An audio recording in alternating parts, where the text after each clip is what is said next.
Alors, on va mettre un contour sur le texte, donc toujours en ayant la ligne de base sélectionnée. Je vais indiquer que je mets un contour de couleur ici. Alors, je me retrouve avec mon nuancier qui est quand même assez lourd de tout. Et je vais peut-être utiliser. Oui, je vais peut-être utiliser l'autre nuancier RVB que j'ai ouvert à côté.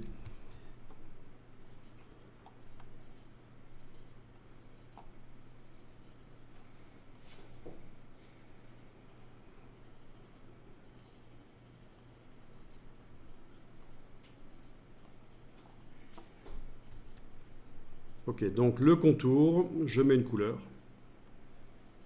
Voilà.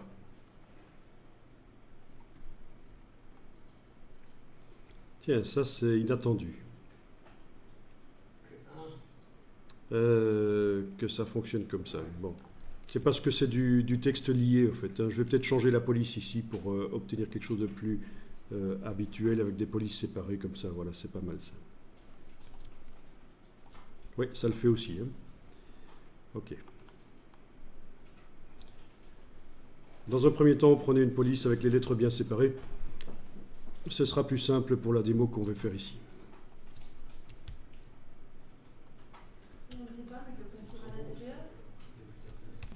Ok, très important quand vous mettez au point l'aspect du texte ici, s'il dépasse de la page, ne le rétrécissez pas, agrandissez plutôt la page.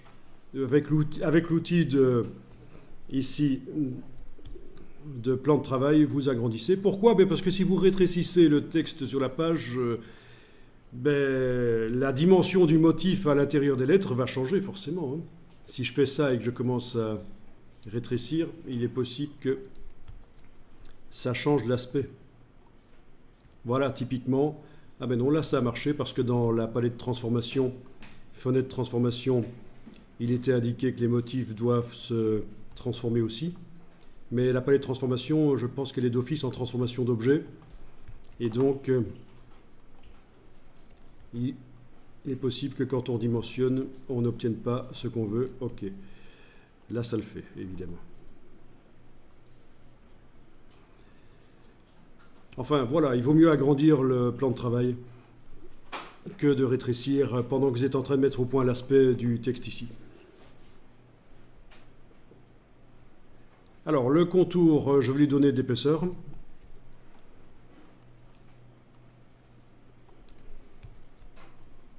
Ma ligne n'est pas sélectionnée, donc ça ne marche pas. Je resélectionne ma ligne avec la flèche noire. Voilà, je lui donne de l'épaisseur. Et voilà. Et là, vous avez le contour qui déborde sur la lettre et qui change le dessin de la lettre. Et ça, c'est extrêmement mauvais. On est en train de démarrer du travail d'un designer de typo et on est en train de foutre en l'air son travail en mettant un contour qui déborde sur la lettre. Alors, vous avez l'option dans la palette contour que vous pouvez faire apparaître ici. Le mot contour. Vous connaissez la fameuse option qui permet de mettre le contour à l'extérieur. Sauf que là, il est grisé. Contrairement à ce qui se passe sur une forme, ben oui, vous pouvez tester sur une forme à côté si vous voulez. Vous avez toujours votre cercle de tout à l'heure. Je le sélectionne.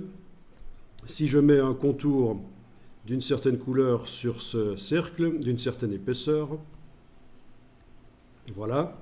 C'est vrai que j'ai la possibilité ici dans contour de dire tiens, tu vas aller à l'extérieur, comme ça tu ne rétrécis pas le cercle noir. Il garde la même taille. Comme ça. C'est ce que je voudrais faire sur ma police, que la police ne rétrécisse pas. Mais ce n'est pas possible sur la police de caractère. Je resélectionne avec la flèche noire ma police de caractère et on sait bien que sur la police de caractère, voilà, sur la police de caractère, il n'est pas possible d'aller mettre le contour à l'extérieur. C'est grisé. Par contre, ce que vous pouvez faire, c'est déplacer le contour sous les fonds. Vous prenez le contour et vous le déplacez sous les fonds. Premier fond, deuxième fond, vous avez la ligne noire qui indique là où vous vous insérez. Et vous avez le contour qui est derrière les fonds. Pour autant que le fond ici ne soit pas transparent, on ne voit pas le contour qui déborde sur le fond. Évidemment, si je commence à modifier l'opacité du motif ici, on commence à voir qu'il y a un contour qui déborde derrière. Mais pas s'il est à 100%. Évidemment, si je change le mode de fusion du motif aussi, on commence à voir qu'il y a un contour derrière. Bon, donc c'est important quand même que le fond d'en dessous soit opaque.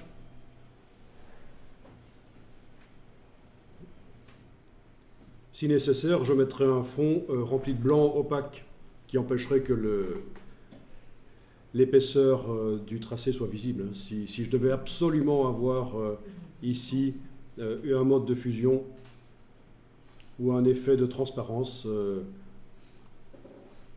comme ça, j'ajouterai un nouveau fond en dessous, un nouveau fond avec de la couleur blanche. Voilà. Ok. S'il fallait vraiment boucher le truc. Mais bon, je jette ce fond blanc, je remets l'opacité à 100%, l'opacité du fond motif. Voilà. Donc vous avez résolu le problème en mettant le contour sous les fonds.